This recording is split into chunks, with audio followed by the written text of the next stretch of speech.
See, everyone can get a deposit of 60 grand and that, but can you afford the mortgage? Yeah, everyone can get a little 60 grand together and that, but can you afford the mortgage? Are you earning enough? Are you earning enough money that to the point where they times your wages by 4.5? Can you afford the mortgage? Big up man like True Talk Only 4. Always uploading my content and supporting, man. So he told me about this post and he told me to have a look at the comment section, yeah? So there's one particular comment he wanted me to talk on. So it's this one here. I can't lie, in my opinion, it should be either pay it mostly in cash or stick to renting. A whole mortgage is just a trap of lifetime debt and stuck in one location. This is one of the biggest coping mechanisms of not being able to get on the property ladder and that. They love to say, oh, it's a trap, it's a trap, it's a trap. Blood, at the end of the day, throughout your whole life until the day you die, you're going to have to pay for something. It doesn't matter how rich you are. You could be a billionaire. You're going to have to still pay for things. The problem is people don't want to be held accountable. People don't want to have to be able to stick to a payment plan, or else there's dire consequences, i.e., you lose your home or you go to prison or whatever and that. People talk about, oh, I'm serious about saving. I'm serious about saving. I'm going to say something that I've not mentioned before online, and I will talk about it again in another video, so stay tuned. People say that they're serious about saving up, let's say, for example, 25 grand. And they say, right, I can save up £1,000 a month until I reach 25 grand and that, which in theory should be 25 months.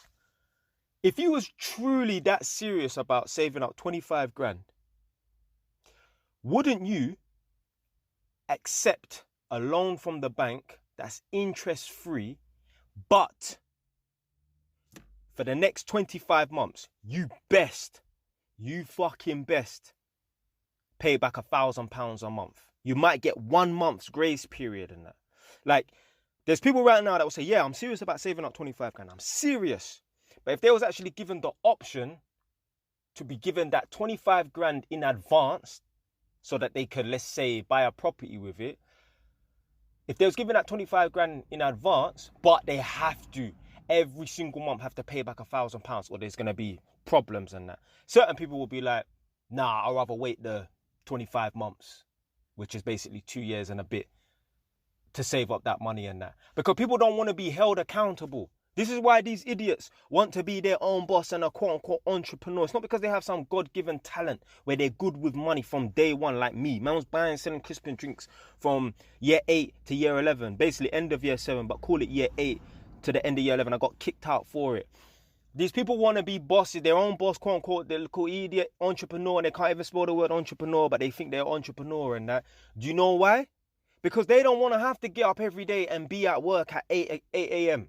They don't want to have to, work until 5 o'clock and that. They want to work on their own time. They don't want to be held accountable by no manager and no boss. And obviously it's understandable.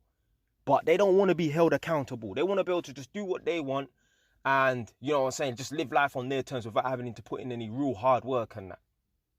A lot of people's idea of a business, and this is why businesses fail, they think that they're just going to throw 10 to 15, 25 grand at a shop, open up a shop, and within a month they're going to be lying in the Bahamas, they're going to be chilling in the Bahamas, lying in a hammock, sipping pineapple juice and that. Business don't work that way. And this is why a lot of people that look like me, obviously you can't see me, but you can tell by the sound of my voice, if this is the first time you're watching me, I'm a man of ethnic minority, let's say. People like me, that look like me, they open up a little Jamaican shop and that, and within a year, the business fails. There's no dust on the sign and they already shut down the business and that. Because they don't want to put in the work. They don't want to put in the work. They want to just throw 20 grand at a shop and have some people, just hire some people, and that, the business will work itself out. Businesses don't just work itself out. You got to put hard work and hard grind in it. That's why I wouldn't want to own a shop, because I don't want to feel like I'm an employee of my own business, where I have to turn up there every single day and feel like I'm gridlocked and that.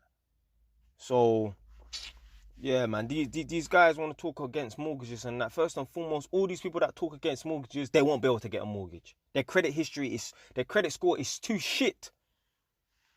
My girl comes across so many people. Sorry, it's unaffordable and that, or you can't borrow as much, or your interest rate's going to be mad high because of your bad credit score. These kids and adults But these kids and these adults, they don't understand, yeah? These little stupid spending they're doing, running up credit card debt, and that will affect them in the future. Most of these people that talk against mortgages, and I promise you, if you look at their credit score, they wouldn't even be allowed, they wouldn't even qualify to get a mortgage. So I don't want to hear what the fuck you got to say about mortgages if you wouldn't even qualify to get a mortgage because your credit score's so shit. Anyway, man, big up True Talk Only 4, yeah? Keep the videos coming, my brother. Don't know.